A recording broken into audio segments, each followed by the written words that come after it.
immédiatement entrer en vigueur. Et avec nous dans le journal, Guillaume Quérou, PDG de Didaxis, président du Club des entrepreneurs. Merci d'avoir accepté notre invitation.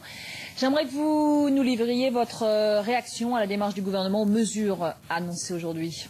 La réaction est simple, la situation est grave. Ce plan est d'une légèreté à faire pleurer. On nous parle de redressement productif. En fait, il faut arrêter de mentir aux Français. L'industrie automobile a perdu 100 000 emplois en 10 ans. L'État a injecté 4 milliards d'euros sans contrepartie dans PSA. Bilan d'opération, le plan social que nous connaissons. Ce plan, en quelque sorte, est en fait une énième prime à la casse. Il ne fait que maintenir sous perfusion l'industrie automobile qui est à bout de souffle.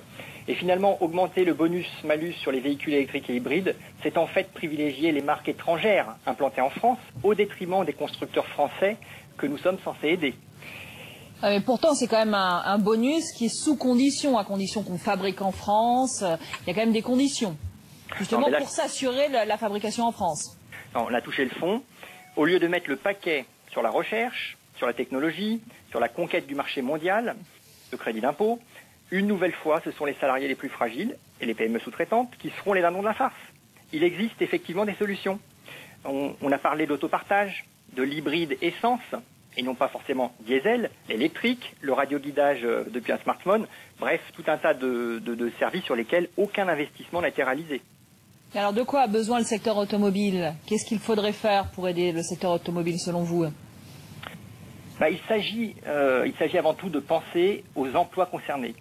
Leur situation va s'aggraver malgré toutes ces annonces, tous ces effets d'annonce, et nous le déplorons au Club des entrepreneurs, alors que le pouvoir d'achat d'un salarié français sur deux s'est dégradé en 2011, alors même que celui des salariés allemands est stable depuis 20 ans.